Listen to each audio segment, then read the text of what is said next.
Good evening, everybody. I hope you all had a really good meal, just like I. Because you had a good dinner, didn't you? Oh, yes. Yeah, I know. And I'm sure we all want to thank the chefs who partake in cooking it for us. I know that you're all flight enthusiasts here today. But I want to share a little bit with you about how I think we can change the flight industry.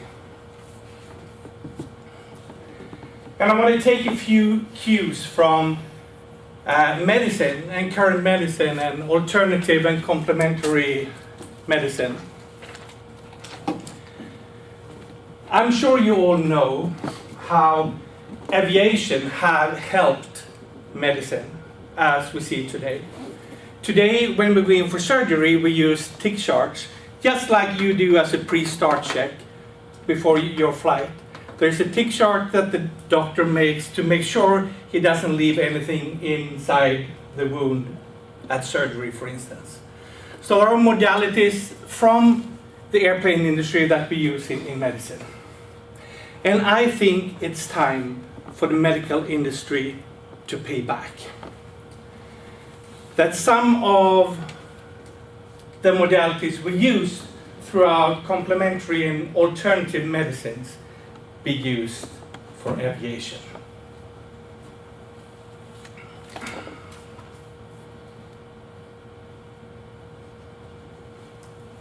Much of what we see in airline today, when we're talking about commercial airline, is where all of us is treated with the same brush. We are herded like cattle into these planes. There's no individuality. There's no place for spirituality in today's flight. And I think it's a shame. And I think it's something we really have to think about. We need to be able to choose our own methods of flying. We need to be able to use all the kind of different energy modalities out there, like flying or magnetic fields, or I'm sure some of you have been high at one time or another. Yes. And I want to use that. I want to use that power. The power, the feeling of being high.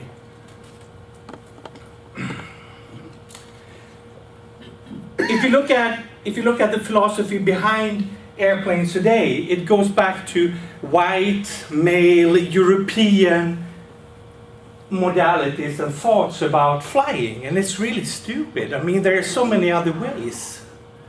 I mean, I'm sure that gravity as a concept, you heard about it, but there are alternative modalities of gravity that we never talk about.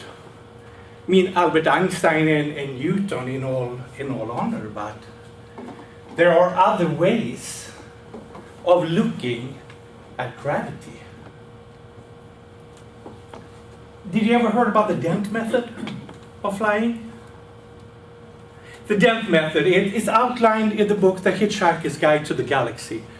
And Arthur Dent is one of the characters in this famous book. And it's all about falling and missing the ground. And it's really one way of flying, isn't it? If we're falling and we miss the ground, we are in fact flying.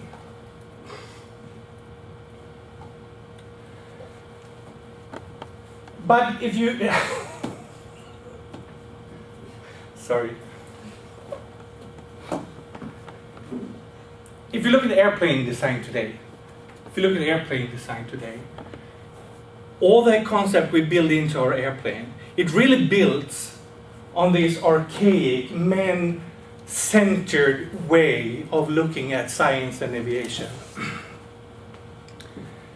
You have these long, white, cylindrical, almost phallic symbols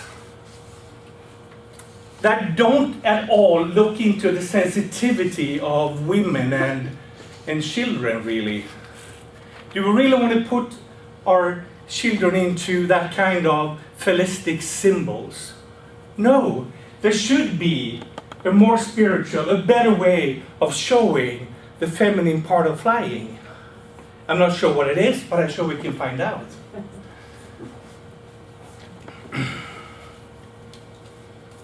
Oi. There is a lot of ancient wisdom that we could use to enhance our flight. I mentioned some of the modalities in the beginning. We can look at magnetic ley lines and see if we can harmonize our flight together with the magnetic wave lines. We got Qigong, we got LSD, we got meditation. There's a lot of ways in which we can enhance the flight experience. Just imagine, you're flying from New York to LA. There is nothing that prevents you from incorporating some of the modalities of complementary and alternative flying or aviation into your flight. Next time you're flying, hold on to your neighbors, your seat neighbors. Hold them by the hand and repeat together a mantra. Up, up and away, up and away. And I'm sure your flight will feel much safer, much more harmonious. And who knows, when you arrive, I'm sure your luggage will be first on the carousel. Why wouldn't it? And you know all that the airplanes we see today are aluminum cylinders. If you look at cargo cults is a religious cult down in California? Pacific Ocean. Oh. Down in the Pacific Ocean, by Samoa. Oh.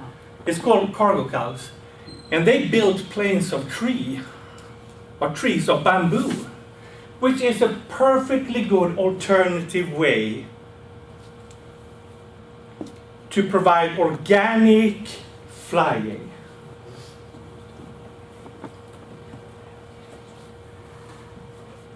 If you haven't figured out yet that I'm pulling you by your leg, I'm sorry.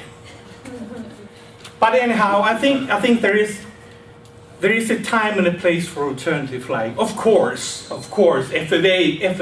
would never accept testing of alternative modalities. I mean, it would never go well on a commercial airport to try these modalities, not even to enhance. But I can assure you that nobody who has tried to use these alternative modalities on a plane have ever been hurt because of it.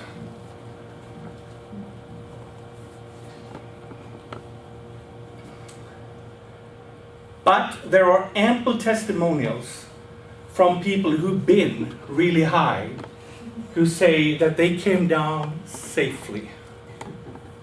They landed on the ground. It was a little bit of rainbows, but everything is fine.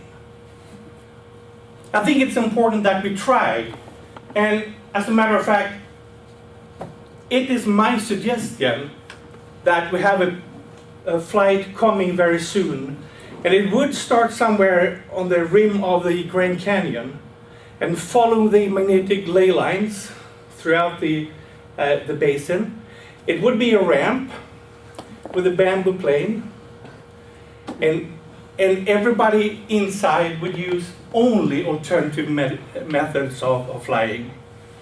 I think that would be a great way of testing and see if we could together hold hands and chant our mantra, up and away and be gone.